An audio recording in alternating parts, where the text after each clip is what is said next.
Subscribe कीजिए मेरे channel maths with पूजा को और बेल आइकन को दबाना ना भूलें, जिससे आप मेरे मैथ लेक्चर्स को सबसे पहले देख सकें। मेरे वीडियो लेक्चर्स को शेयर कीजिए। Thank you. Welcome dear students.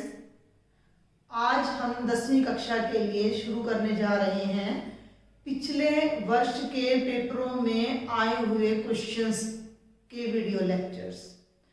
देखिए बेटा, एग्जाम्स बहुत नज़दीक आ रहे हैं और लगभग सभी स्कूल्स में सिलेबस कंप्लीट हो गया होगा, नहीं हुआ है तो लगभग होने वाला होगा। अब वो टाइम आ गया है कि आप अपना रिवीजन स्टार्ट करें, जिससे आप अपने फाइनल पेपर में अच्छे मार्क्स ले सकें।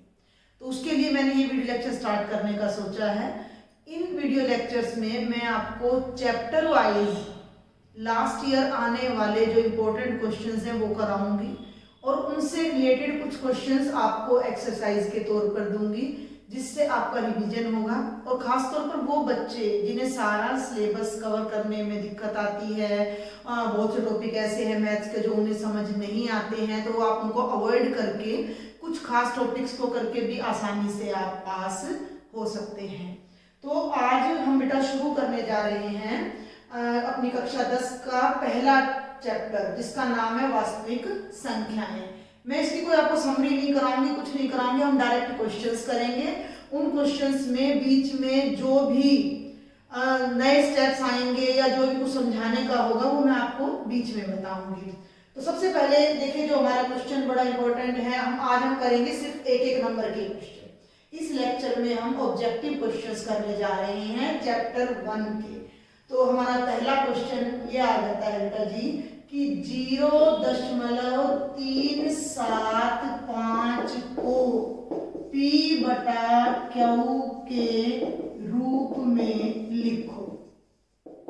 ठीक है भाई, ये क्वेश्चन आपका हरियाणा बोर्ड में, हम हरियाणा बोर्ड की बात कर रहे हैं 2019 में और 2020 के सेट में ये क्वेश्चन आया हुआ है। क्लियर? तो बहुत ही आसान क्वेश्चन है। हम अपनी छठी तो नहीं कहूंगी मैं, डेसिमल हमारा 7th 8th से जब हमारा ये फॉर्म आने लग जाती है P बाई Q की फॉर्म में, तो देखिए इसको करने का क्या तरीका है। आपको सिर्फ इतना ध्यान रखना है कि ये दशमलव शांत है। मैं आपको क्वेश्चन कराते कराते आपकी जो समरी है वो भी कराती रहूंगी। ये शांत दशमलव है। शांत मीन्स टर्मिनेटिंग डेसिमल है, यानी डेसिमल यहाँ पर फिनिश हो रहा है, खत्म हो रहा है।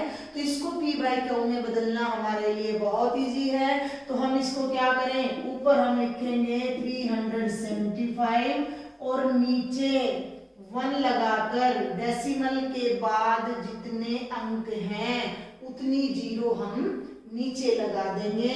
तो यहाँ पर 3 अंक हैं दशमलव के बाद, तो 375 बटे 1000, ये हमारा आंसर आ जाएगा। अब आपने देखना ये है कि आपकी बुक में आंसर क्या दे रखा है। आंसर अगर मिनिमम फॉर्म में है, देखिए जो हमारे पास बुक है, जो क्वेश्चन है उसमें क्या क्या ऑप्शन थे मैं आपको एक बार बताने जा रही हूँ। तो हमारे पास ये ऑप्शन थे 375 बटे 10 की पावर 3, 375 बटे 10 की पावर 2, तीसरा ऑप्शन है 375 बटे 10 की पावर 1 और चौथा ऑप्शन है 375 बटे 10 की पावर 4। इनमें से आपका सही उत्तर कौन सा है? तो ये 10 कितनी बार आ रहा है? 1 2 3, तो ये हमारा सही आंसर बन जाता है। ठीक है, आपको आंसर भी देखना आना चाहिए कि आंसर किस फॉर्म में हमें दे रखा है, उसी फॉर्म में हम ले जाएं। कई बार इसका आंसर न्यूनतम रूप में भी आएगा। न्यूनतम माने कहूं तो भाई सबसे कम, यानी कि ये जितना ज्यादा कट सकता है इसको काट दो।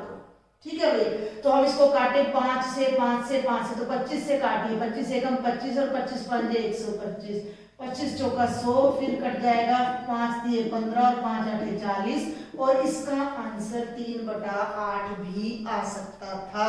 तो आपने आंसर देखना है, अगर आपको ऑप्शन दे रखे हैं तो उसी रूप में आपने उत्तर देना है। मेन तरीका यही है कि दशमलव के बाद जितने अंक है एक के पीछे उतनी जीरो नीचे, और भाई ये संख्या यूं की यूं हमारी आ जाएगी। अगर ये 0.3 होता तो भाई 3 एज इट इज बटे में 10 आ जाता। अगर ये 0.37 होता तो जीरो आगे जीरो का कोई मतलब नहीं बनता। तो ये नॉन जीरो बन जाता है, यहाँ 37 बटे में आ जाता 100 और 375 है। तो ये तो बहुत ही आसान क्वेश्चन है और 1 नंबर इससे आपका कंफर्म हो जाता है कि आपका 1 नंबर का क्वेश्चन तैयार हो गया। ये आपका बोर्ड में 19-20 में आया हुआ क्वेश्चन है। सेम अब एक और क्वेश्चन है आपका 0.104 को पी बटा क्यू की फॉर्म में लिखें। ये क्वेश्चन भी 20 और 19 दोनों में, क्योंकि एक साल में 4 सेट आते हैं हमारे। तो ये कितना आसान है भाई, ये हो गया 104 बटे फिर से वही लग जाएगा 1000। इसके ऑप्शन भी हमारे पावर की फॉर्म में है, तो इसका ऑप्शन हो जाएगा 104 बटे 10 की पावर 3। क्लियर? चलिए अब हम आगे चलते हैं। बहुत आसान है, मेरे ख्याल से हर बच्चे को ये समझ आ जाना चाहिए कि दशमलव, ये देखो जितने भी नॉन जीरो नंबर हैं ये सारे, ये जीरो का कोई अर्थ नहीं। दशमलव से पहले अगर जीरो है तो वो अर्थहीन है, उसको भूल जाओ। 104 लिखो, बटे में दशमलव के बाद जितने अंक हैं एक के पीछे उतनी जीरो लगा दो। अब देखना भाई 0.0875, ये भी जीरो है, ये भी जीरो है, यहां से शुरू हो रहा है 875। ध्यान देना, तो ये तो हो गया 875, लेकिन दशमलव के बाद कितने अंक हैं? 1 2 3 4, तो नीचे जीरो 4 आएंगी। दशमलव पर ये जीरो निर्भर करती है, तो नीचे आ जाएगा 10,000। और हमारा आंसर अब न्यूनतम रूप में है। मैं आपको ऑप्शन लिख देती हूँ। हमारे ऑप्शन है 7/80, दूसरा ऑप्शन है हमारा 7/90, तीसरा ऑप्शन है 8/90 और चौथा ऑप्शन है 8/80। यानी आपको न्यूनतम रूप में आंसर लाना है। तो 25 पे काटे भाई, 25 दूनी 50 और 25 दिए 75। आता है आपको भाग करना भाई, 875 को करिए ना। 25 दिया 75, 7 में से 5 गए 2, 8 में से 7 गए 1, और भाई 25 5 125 दिए आ गया 35 और 4 3 जीरो, 25 चौका 100 जीरो। अब 5 7 35 और 5 8 40 और ये आ गया 7/80, जो कि ये ऑप्शन। तो मैंने आपको तरीका बता दिया है, लेकिन उसके साथ साथ आपने आंसर का भी ध्यान रखना है, आपने ऑप्शन का भी ध्यान रखना है कि वे कौन सा ऑप्शन हम चूज करेंगे। अगर न्यूनतम रूप में पूछा है तो न्यूनतम रूप में बदल दो, नहीं पूछा है तो एज इट इज रख दो इसको। चलिए अब हमारा नेक्स्ट क्वेश्चन आ जाता है 0.125। बिल्कुल सभी क्वेश्चन को पी बटा क्यू में बदलना है। तो भाई बिल्कुल देखिए 125 बटे 3 जीरो आ जाएंगे, क्योंकि दशमलव के बाद हमारे 3 अंक है। ये भी न्यूनतम रूप में लिखना है। तो भाई 25 पंजे 125 और 25 चौका 100, 5 एकम 5 और 5 8 40 और ये आ गया 1/8। क्लियर? आगे चलते हैं क्वेश्चन नंबर 5। ये सभी क्वेश्चंस मैं आपको बोर्ड क्लास के बता रही हूँ। ये जितने भी वो पहले 2 क्वेश्चन तो 19-20 में आए थे, तीसरा और चौथा क्वेश्चन हमारा केवल 2020 का क्वेश्चन है, और जो अब मैं ये 5वां क्वेश्चन आपको करवाने जा रही हूँ ये हमारा 2019 में आया है। मैं यहाँ साथ साथ बल्कि लिख दूंगी आपको। ये 2020 में आया था, ये 2019 में आया है। तो 15.75 यानी 1575 बटे 100। ऊपर 4 अंक है, नीचे 2 हैं। ये चीज भी कई बच्चों को तंग करती है, तो आपने ये ध्यान रखना है कि यहाँ पॉइंट है ना, पॉइंट के बाद 2 अंक हैं, तो नीचे भी 2 ही जीरो आएंगी, खाली जीरो नहीं आएंगी। खाली जीरो का कोई अर्थ नहीं है, यहाँ 1 लगेगा। अब जो आंसर है वो पावर में है, तो नीचे ऊपर तो रह जाएगा 1575 और नीचे हो जाएगा 10 की पावर 2। ये हमारा आंसर आ गया इसका। तो ये हमारे P बटा Q की फॉर्म के ये कुछ 4-5 क्वेश्चन थे जो हमारे लास्ट ईयर के पेपर्स में आए थे। तो आप इनका अभ्यास करें और इसी तरह के आप अन्य क्वेश्चंस भी कर सकते हैं। तो मैं यहाँ आपको कुछ 5 क्वेश्चन अभ्यास के लिए मैं दे रही हूँ, जो आप अपना ट्राई कीजिएगा। अगर आपको नहीं आता है तो आप मुझसे पूछिएगा अभ्यास के लिए। ठीक है भाई, लिखिए, आप नोट कर लीजिएगा। 3.75. Question number 2, 0.008. Question number 3, 50.02. Question number 4, 3.23. ऊपर आ चुका है तो आप ऐसा कीजिए, यहाँ 8 ले लीजिए, 8.295.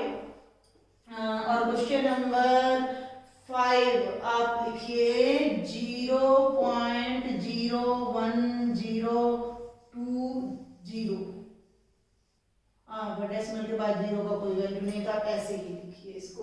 तो ये 5 क्वेश्चन आपको मैंने अभ्यास के लिए दिए हैं. अगर आपको नहीं आता है तो आप मुझे कमेंट बॉक्स में लिखें, मैं आपको इनका सॉल्यूशन जरूर दूंगी. तो इनका आप अभ्यास करें. और 5 क्वेश्चन मैंने आपको लास्ट ईयर के पेपर के कराए हैं. इनको करने से आपका 1 नंबर की लगभग श्योरिटी आपकी हो जाती है कि आप 1 नंबर आराम से लिख लेंगे. ये बुक में नहीं है इस तरह के ये क्वेश्चन, ये जनरल नॉलेज के क्वेश्चन है. जो आपकी लास्ट एक्सरसाइज है उसमें है P by Q के, लेकिन इतने डायरेक्ट भी नहीं है. चलिए अब हमारा अगला टॉपिक आ जाता है. जो अगले क्वेश्चन आएंगे बेटा जी वो हमारे आ रहे हैं HCF और LCM पर. और ये क्वेश्चन लगभग हर बार आता है और घुमा फिरा के आता है. अब 5 बार है ये क्वेश्चन, 4 से 5 बार जब मैं आपको कराने जा रही हूँ, लेकिन हर बार वही क्वेश्चन है, बस थोड़ा सा लैंग्वेज को घुमा दिया गया है. तो ये क्वेश्चन नंबर 6, 12 और 20 के HCF हाईएस्ट कॉमन फैक्टर महत्तम समापवर्तक और LCM लीस्ट कॉमन मल्टीपल लघुत्तम समापवर्तक में क्या संबंध होगा, ये ध्यान. अब एक सेकंड का क्वेश्चन है, आपको मैं डिटेल बाद में दूंगी. पहले मैं आपको बता दूं कि देखिए जो HCF है हिंदी में हम इसे कह देते हैं महत्तम समापवर्तक, हाईएस्ट कॉमन फैक्टर, 2 नंबरों का सबसे बड़ा कॉमन फैक्टर यानी गुणनखंड, साझा गुणनखंड. और लीस्ट कॉमन मल्टीपल को हम कहते हैं लघुत्तम समापवर्तक. लघुत्तम समापवर्तक बोल देते हैं, बल्कि कि लीस्ट कॉमन मल्टीपल यानी इन दोनों का ऐसा मल्टीपल जो सबसे छोटा है. तो इस नाम से कई बार बच्चों को ऐसा लगता है कि लघुत्तम है तो छोटा होगा, लघु माने छोटा और महत्तम माने बड़ा, लेकिन ऐसा बिल्कुल नहीं है, उल्टा है. जो महत्तम समापवर्तक है वो छोटा होता है और जो लघुत्तम का लघु है वो बड़ा होता है. बस आप एक ये ट्रिक याद कर लो कि HCF या महत्तम तो H हाई, L लो, लेकिन हाई वाला छोटा होता है, लो वाला बड़ा होता है. उल्टा है यहाँ पर. जो L4 लो लग रहा है आपको, लघु लग रहा है, वो बड़ा होता है एक्चुअल में, और H4 हाई लग रहा है, ऊंचा लग रहा है, बड़ा लग रहा है, वो छोटा होता है. तो मैं यहाँ एक बार आपको ऑप्शन लिख कर दे रही हूँ. तो जो हमारे ऑप्शंस हैं, फिर मैं आपको उसको एक्सप्लेन भी करूंगी, एक पार्ट में आपको एक्सप्लेन भी करूंगी कि ऑप्शंस हैं भाई HCF is greater than LCM. B part है भाई हमारा HCF is less than LCM. C part है भाई हमारा HCF is equal to LCM. और डी पार्ट है हमारा इनमें से कोई भी नहीं. अभी मैंने आपको बताया है कि HCF छोटा, तो छोटे की तरफ देखिए ये वर्टेक्स होता है, जो खुला हिस्सा जिसकी तरफ होगा वो बड़ा. तो ये बड़ा और ये छोटा, और ये हमारा राइट ऑप्शन है. और ये क्वेश्चन सन 2018 में हमारा आया हुआ है.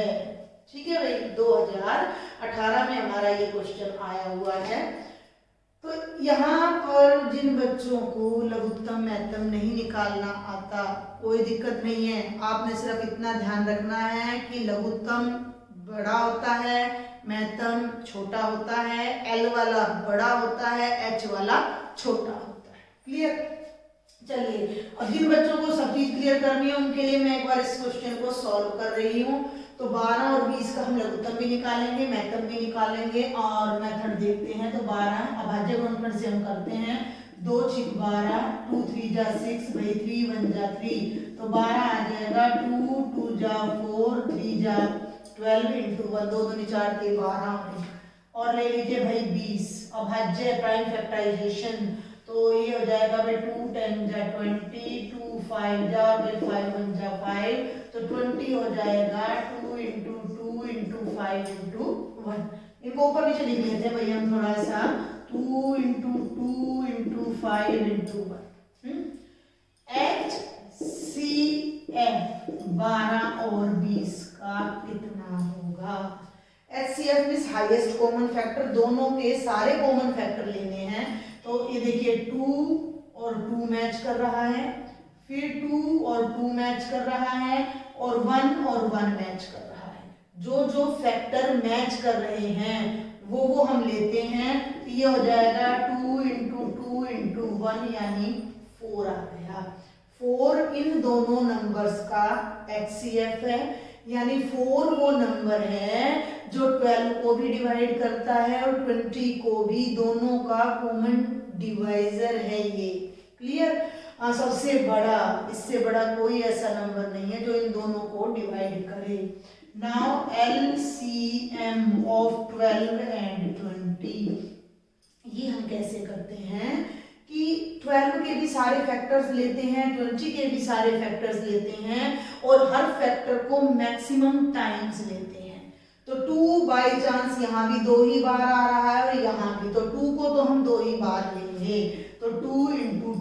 अब 3 भी लेंगे, इसमें 1 बार आ रहा है, इसमें 1 बार भी नहीं आ रहा है, तो हम 3 को 1 ही बार लेंगे। 5 1 भी लेंगे, ठीक है, 1 मैंने यहाँ लिख दिया क्योंकि HCF कई बार कॉमन फैक्टर नहीं मिलता है, तो हम 1 को चूज करते हैं वहां पर। तो ये 5 आ जाएगा एक बार और 1 आ जाएगा, 4 3 जा 12, 5 जा 60 आपका LCM आ रहा है और 4 आपका HCF। और हम सबको पता है कि 4 is less then 60, it means HCF is less than LCM। ठीक है भाई, जिन बच्चों को ये समझने में दिक्कत है वो इस क्वेश्चन को कम से कम इतना तो भाई आप रट सकते हो, इतना तो हिसाब लगा सकते हो कि H वाले के तरफ ये वर्टेक्स होना चाहिए और L वाले की तरफ ये खुले का निशान होना चाहिए, तो हमारा आंसर राइट होगा। क्लियर? तो अगर HCF और LCM की तुलना का कोई भी सवाल आ जाए तो ना तो आपने HCF निकालना है ना आपने LCM, जहां संबंध पूछ लें वहां आपको सिर्फ इतना दिमाग लगाना है कि H वाला छोटा और L वाला बड़ा होता है।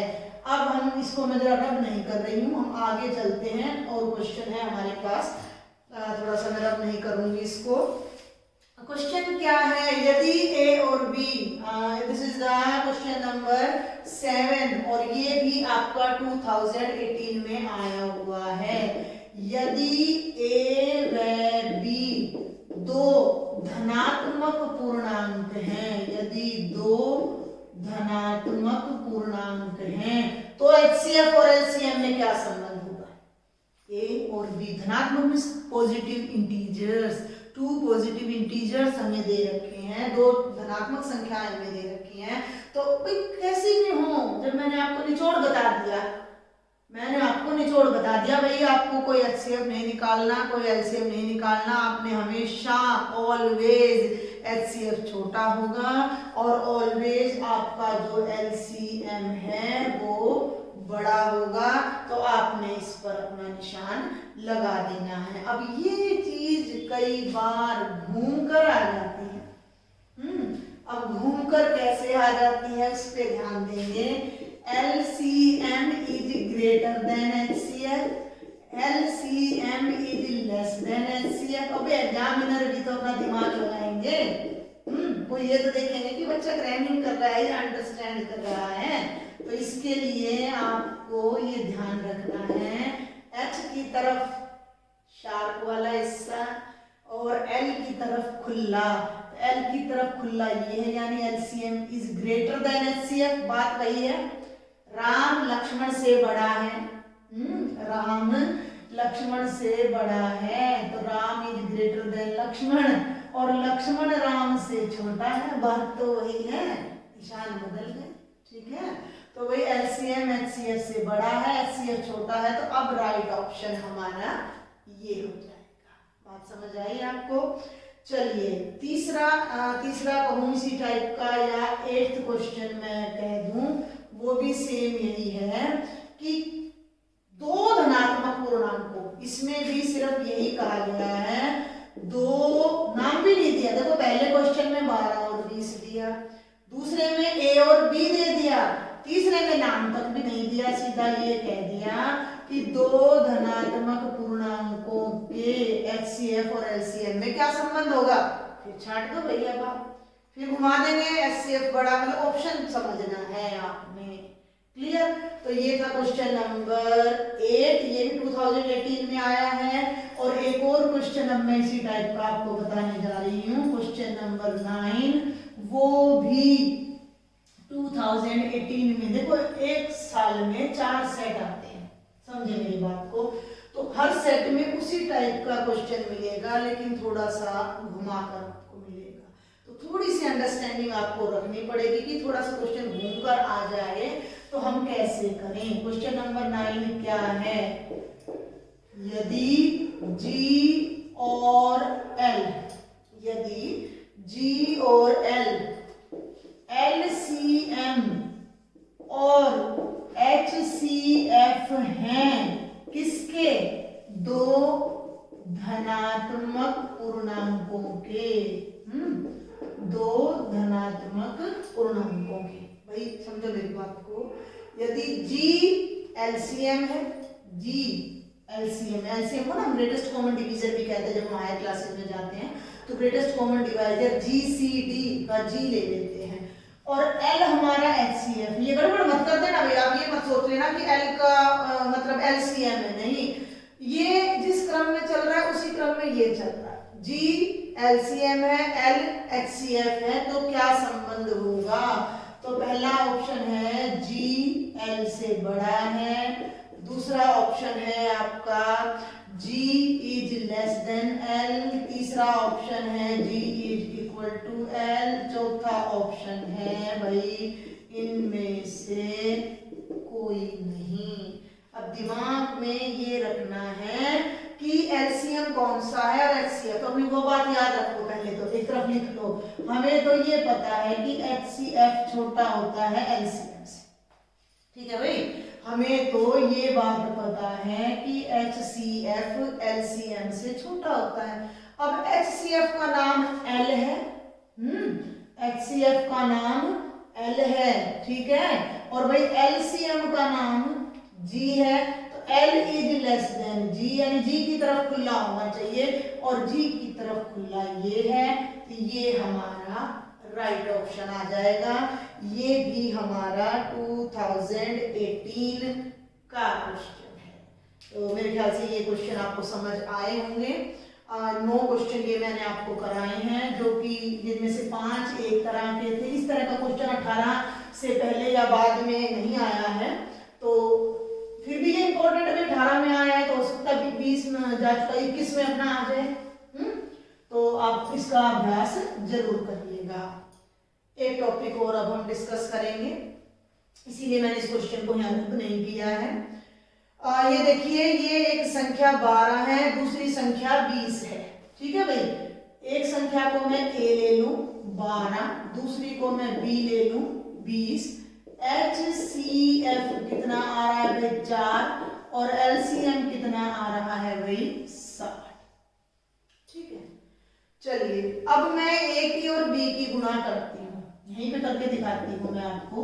A गुणा B, ध्यान देंगे 12 गुणा 20, ये जीरो से ना ऐसे बच्चों की तरह गुणा मत करने लग जाया करो। 12 दूनी 24 और पीछे लग जाएगा 0, और भाई HCF और LCM की गुणा करूं तो ये 4 है और ये 7 है, 4 × 60, ये हो गया 240।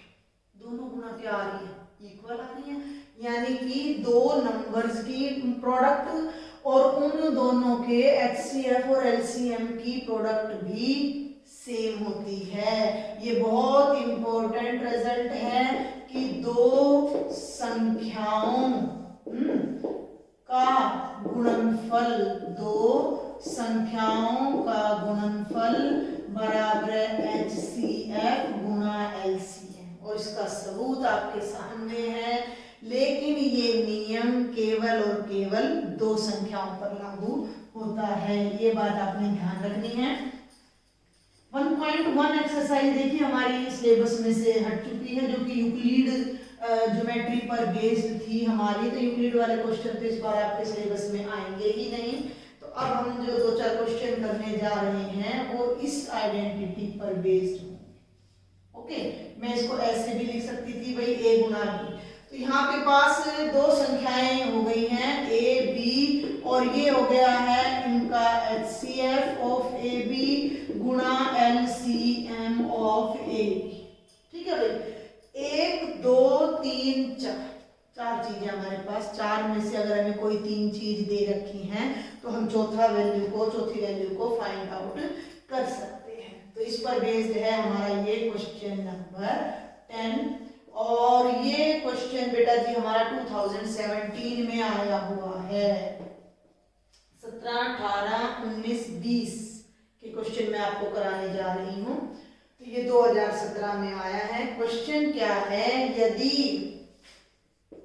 124 और 148 का HCF 4 है तो LCM ज्ञात करो। तो उनका LCM है, और हमें 4 ऑप्शन दे रखे हैं। ठीक है भाई, 4 ऑप्शन दे रखे हैं, वो 4 ऑप्शन आप लिखना चाहो तो लिख सकते हो।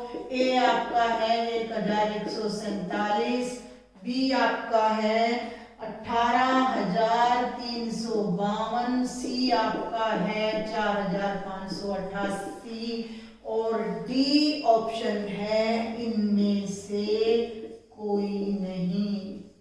अभी तो किसी काम नहीं चलेगा, यहाँ पर आप सोचे कि मैं इंटर ट्रायल लगा दूं मेरा आंसर ठीक आ जाएगा, नहीं। बहुत आसान सवाल है। यदि 124 और 148 का HCF 4 है तो LCM क्या होगा?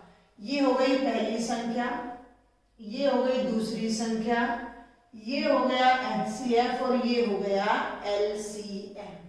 आप चाहो तो ये फॉर्मूला लगा लो, और नहीं तो यहां से बिल्कुल डायरेक्ट। अब ये देखो ना, सिंपल मैथ है, बीजगणित है भाई, ये इसके बराबर है, और LCM हमने निकालना है तो LCM को तो यहीं रख लो, और HCF इसके बटे में आ जाएगा नीचे यहाँ पर। ठीक है, तो हम जानते हैं कि LCM क्या होता है। LCM होगा दो संख्याओं का गुणनफल बटे HCF। ठीक है, तो संख्या क्या हो गई भाई, 124 गुणा 148, और बटे HCF कितना है, 4 है। क्योंकि अगर आप इनका LCM डायरेक्ट निकालोगे तो भी आपको इतना ही टाइम लग जाएगा। आप इसके अभाज्य गुणनखंड करोगे, इसके करोगे, वो बहुत लंबा पड़ेगा। उसकी बजाय मैं आपको समझा रही हूँ तब मुझे इतना टाइम लग रहा है, अदरवाइज तो ये 1 ही मिनट का क्वेश्चन था। रफ में तो बिल्कुल हम जब हम एग्जाम में बैठेंगे तो हम ऐसे करेंगे, 124 गुणा 148 बटे 4, 4 के 12, 4 एकम 4, मल्टीप्लाई कर दिया, बहुत जल्दी हो जाता है एग्जाम में ये क्वेश्चन। तो यहाँ अब हम इसको कट करते हैं, 4 3 जा 12, 4 1 जा 4। जब आप इसको मल्टीप्लाई करोगे तो 4588 आपका आंसर आ जाएगा, जो कि राइट ऑप्शन है। चले आगे, अब हम करते हैं 11th क्वेश्चन। बिल्कुल सेम है भाई, एक संख्या 135 है, दूसरी 225 हमें दे रखी है, और HCF 45। तो बिल्कुल यही सवाल है, बिल्कुल यही, LCM नहीं, HCF 45, तो LCM निकालना, बिल्कुल यही सवाल है। तो संख्याओं का गुणनफल हो गया 135 गुणा 225 बटे 45। 45 5 225 होता है, तो यहाँ 5 लगा दिया, 5 से इसको मल्टीप्लाई कर दो, 25 2 17, 1 5 एकम 5 और 1 6, 675 आपका राइट ऑप्शन आ जाएगा। और भाई अब हमारा आ जाता है क्वेश्चन नंबर 12, वो भी बिल्कुल सेम है। संख्याएं हैं 96 और 404, तो वो बन जाएगा 96 गुणा 404 बटे में ये सब क्वेश्चन 2017 के हैं। कोड ए, कोड बी, कोड सी इनमें आए हुए हैं। तो इसमें जो 124 और 148 था, वहां 135 और 125 ये स्टेटमेंट लिखी है भाई मैंने आपके लिए। ये मैंने आपको 11वें क्वेश्चन की स्टेटमेंट दी है। ये मैं आपको 12वें की दे रही हूँ कि 96 और 404 का जो HCF है वो 4 आ रहा है, तो LCM कितना आएगा?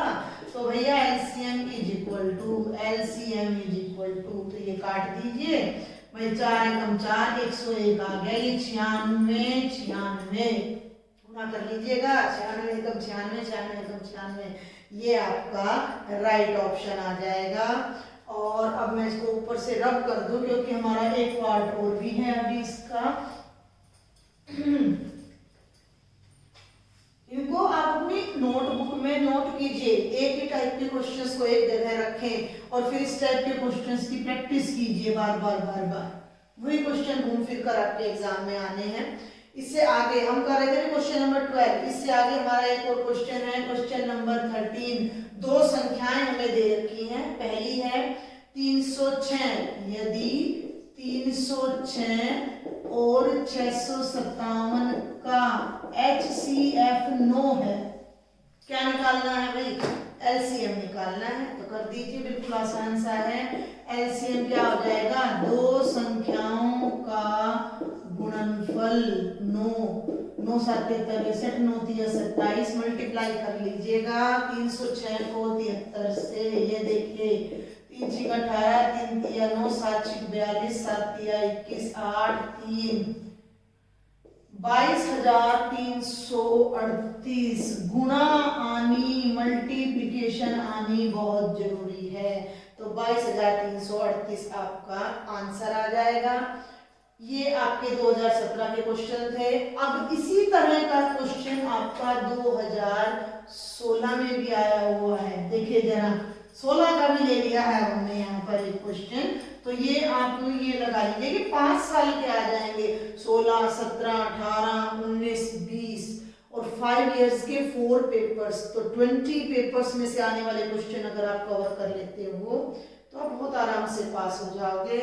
तो ये 13 था। एक और ले लीजिए क्वेश्चन नंबर 14। वैसे ये मेरे पास तो क्वेश्चन नंबर 15 पे नोट है मेरे पास, बट आप इसको अपने सीक्वेंस में ही रखिए। और क्वेश्चन नंबर 14 ध्यान देंगे, 26 और 91 का HCF। एक संख्या 26 है, दूसरी संख्या 91 है, HCF 13 है। तो LCM क्या हो जाएगा? 26 गुना 91 बटे 13, 13 दूनी 26, 182 आपका आंसर। देखिए ये क्वेश्चन उल्टा भी हो सकता था। अगर ये LCM होता तो HCF निकालना है, यहाँ HCF लिख देते, यहाँ हम डिवाइड कर देते, बिल्कुल भी कोई दिक्कत नहीं थी। ठीक है भाई। एक और है 35 और 84। यहाँ कराती हूँ मैं आपको।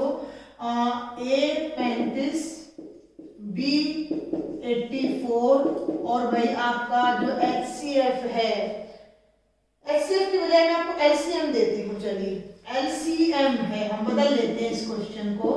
LCM 420 है, तो HCF कैसे निकलेगा? HCF भी उसी तरह निकलेगा कि दो संख्याओं की गुणा है बटे में क्या आ जाएगा? LCM।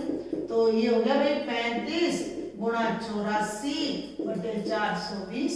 42 दूनी 84 होता है, तो 42 से कम 42, 10 42 दूनी 84, 2 5 10, 5 7 35 और HCF कितना हो गया? 7। LCM दे रखा है तो आप HCF निकाल सकते हो, HCF दे रखा है तो आप LCM निकाल सकते हो। ठीक है भाई। तो अब आपको मैं कुछ क्वेश्चन LCM और HCF की प्रैक्टिस के लिए दे देती हूँ, जो आप अपने नोटबुक में ट्राई कीजिए। अगर आपको कोई डाउट है तो आप मुझे बताएं। और ये इन क्वेश्चन से आपका लगभग 1 नंबर का काम, यहाँ 1 नंबर बड़ा कीमती है भाई। और इस बार तो ऑब्जेक्टिव क्वेश्चंस हमारे ज्यादा आएंगे। तो चलिए मैं आपको कुछ क्वेश्चंस प्रैक्टिस के लिए दे रही हूँ,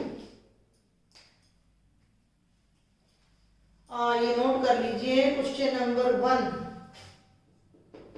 12, 15 और 21 का एलसीएम क्या होगा, एलसीएम क्या होगा। मैंने आपको अभाज्य गुणनखंड से अभी अभी एलसीएम लेना बताया है।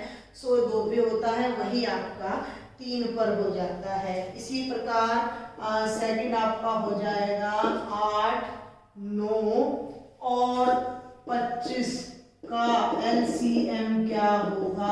सेम वही क्वेश्चन, एलसीएम क्या होगा।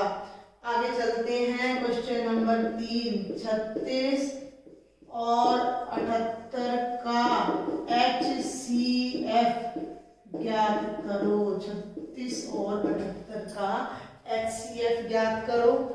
चलिए आगे चलते हैं, 26 और 91 का LCM या हिंदी में कहूं तो लघुत्तम समापवर्तक ज्ञात करें।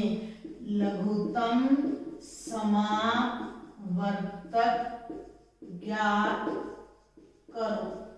Okay, and at last number 5 आपका आ जाता है 45 और 75 का लघुत्तम समापवर्तक यानी कि एलसीएम क्या होगा। ये 5 क्वेश्चन आप अपने वीडियो को पॉज कर लें या स्लो मोशन में करके आप इन क्वेश्चंस को अपनी प्रैक्टिस के लिए सॉल्व कर सकते हैं।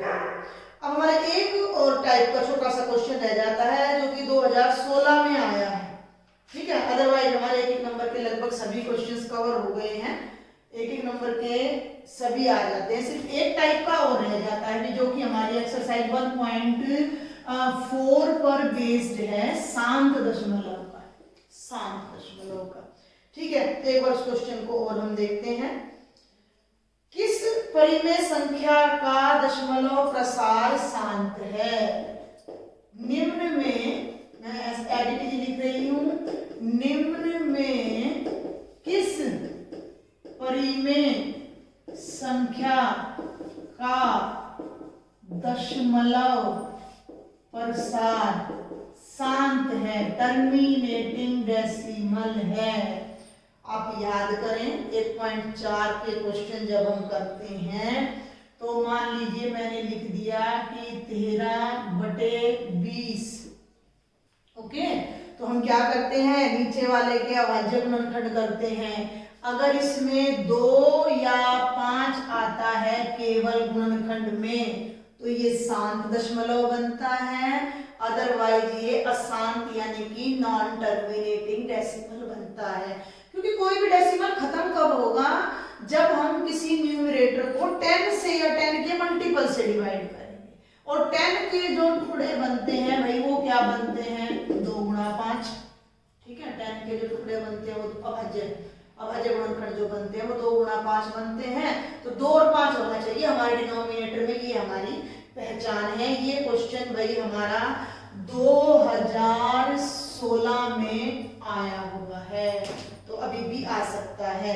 तो आपके ये 4 ऑप्शन है, मैं चारों अभी आपको करके दिखाती हूँ। 2/15, 7/80, 3/14 और डी को इन्होंने दे दिया है इनमें से कोई नहीं, ठीक है। तरीका क्या है, इनके डिनोमिनेटर के अभाज्य गुणनखंड कर लीजिए। 15 के टुकड़े क्या होंगे, 3 5 15, तो भाई ये 2/3 गुणा 5, क्योंकि डिनोमिनेटर में 3 आ गया और 3 से जब भी आप भाग करते हो तो दशमलव कभी भी खत्म नहीं होती है, चलती रहती है, तो ये तो शांत होगा नहीं, ठीक है भाई। 7/80, 80 के टुकड़े कर लीजिए। अगर आपको अभाज्य गुणनखंड नहीं आते तो आप अभ्यास कीजिए, अभाज्य गुणनखंड बहुत जरूरी है भाई। 80, ये देखिए अभाज्य संख्याएं कौन सी होती है, 2 3 5 7 11 13, तो इनसे भाग करना है। तो 2 पे गए 40, फिर 2 पे गए 20, फिर 2 पे गए 10, फिर 2 पे गए 5 और फिर 5 एकम 5। 2 गुणा 2 गुणा 2 गुणा 2 यानी ये आ गया 2 की घात 4 गुणा में आपका आ जाएगा 5। 2 की घात 4 गुणा में 5। इसका डिनोमिनेटर के टुकड़ों में केवल 2 और 5 आ रहा है, यानी ये 10 के मल्टीपल्स 10 के फैक्टर्स में आ रहा है, तो इसको जब हम भाग करेंगे तो जो हमारा दशमलव होगा वो कैसा होगा, शांत। और इनमें तो एक ही आंसर राइट हो सकता है, तो वो हमें मिल ही गया। यहाँ फिर करके भी देख लो, 3 बाय 2 7 14 7 अभाज्य संख्या आ गई। नीचे जैसे ही 2 और 5 को छोड़कर कोई भी अभाज्य संख्या आएगी डिनोमिनेटर में, 2 और 5 को छोड़कर अगर कोई और अभाज्य संख्या आ जाएगी तो वो डेसिमल कभी भी टर्मिनेटिंग नहीं होगा, कभी भी शांत नहीं होगा। तो आई थिंक आपको समझ आया होगा। इसी तरह का एक और पार्ट है भाई आपका अभ्यास के लिए, क्वेश्चन पेपर में आया हुआ है 2016 में। तो नंबर्स को मैं लिख रही हूँ, वो नंबर्स हैं आपके 5 बाई 18, 7 बटे 15, 3 बटा 40 और इनमें से कोई नहीं 18 है भाई, 18। तो 18 में 9 जरूर आएगा, तो ये क्या बन जाएगा, 2 गुणा 3 गुणा 3, 3 9 में 3 आ गया, शांत नहीं है। 7 में 3 गुणा 5 3 आ गया, ये भी शांत नहीं है। 3 बटा 40, इसको भूल जाओ तो 40 का ये बन गए टुकड़े 40 के, तो 2 की पावर 3 गुणा 5, तो ये दशमलव हमारा क्या होगा, शांत होगा। तो ये आई थिंक आपके लगभग सभी क्वेश्चंस। यस, एक और रह जाता है हमारा क्वेश्चन, 17 बटे 8 का दशमलव प्रसार क्या होगा, यानी इसको भाग करके क्या आएगा, कर लीजिए भाई। 17 को बीच में रखिए और 8 से डिवाइड कर लीजिए। 8 2 जा 16, 8 दूनी 16, दशमलव यहाँ, दशमलव यहाँ, 2 3 0 लगा लो। 7 में से 6 गए 1, ऊपर से उतारा 0, 10, 8 एकम 8, 10 में से 8 गए 2, भाई फिर उतार लो 0, 8 दूनी 16, 10 में से 6 गए 4, 0 कम पड़ गए, एक और लगा लीजिए, कितना हो गया 40, भाई 8 पंजे 40, तो ये दशमलव आ जाएगा 2.125। ठीक है भाई।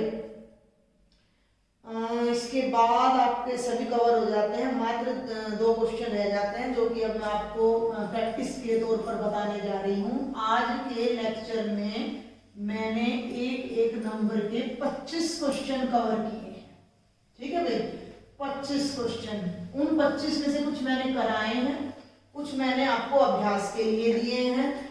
अगर और उनमें से 25 नाम सुन के घबराना नहीं है, आपने 5 क्वेश्चन ऐसे हैं जो एक जैसे हैं, तो कुल मिलाकर 5 ही टाइप के क्वेश्चन आप सीख रहे हो। और इनका अगर आप अच्छे से अभ्यास कर लेते हो तो आपका 1 नंबर के साथ साथ 2 नंबर के क्वेश्चंस का भी अभ्यास हो जाता है, क्योंकि बीच में बहुत सी चीजें मैंने आपको बताई हैं।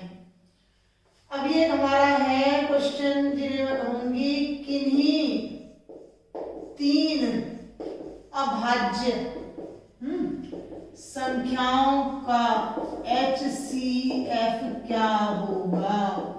अभाज्य मैं ले लेती हूँ, मैं 3 ले लेती हूँ, 5 ले लेती हूँ और 11। ठीक है, तो 3 के गुणनखंड करते हैं 3 गुणा 1, 5 के गुणनखंड करते हैं 5 गुणा 1, 11 के करते हैं 11 गुणा 1। कौन सा साझा है, 1, मात्र 1, केवल 1 मिल रहा है जो तीनों को डिवाइड कर रहा है, तो तीनों का HCF कितना हो जाएगा, 1। तो अभाज्य संख्याओं का महत्तम समापवर्तक हमेशा और हमेशा 1 ही आता है।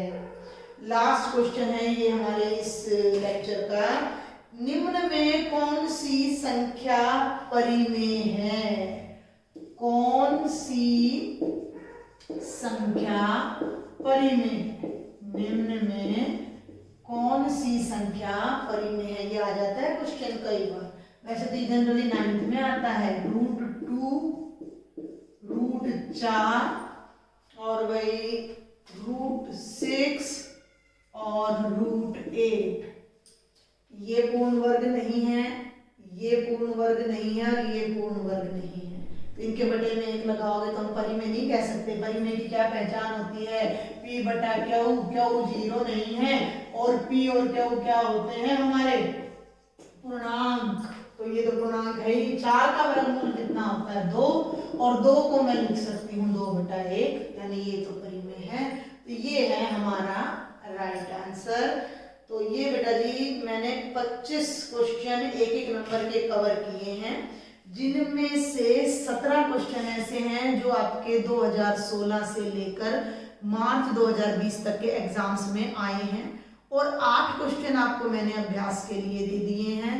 तो अगर आप इन्हें कवर करते हो तो आपका 1 नंबर का काम चैप्टर 1 में से आराम से कवर हो जाता है। इसके अलावा आपको कुछ करने की जरूरत नहीं है। अगर आप सोच रहे हो कि 1 नंबर के लिए मैं क्या मेहनत करूं, अगर 1 की मेहनत नहीं करेंगे तो 6 की भी नहीं होगी। और इस बार के पैटर्न में 50% सिलेबस, 80 में से 40 नंबर का ऑब्जेक्टिव आना है। तो जितना आप ऑब्जेक्टिव की प्रैक्टिस करेंगे उतना ही आपके लिए बेनिफिशियल होगा। अगर आपको मेरा लेक्चर पसंद आता है, आपको समझ आता है, then please like, share and subscribe my channel. Thank you.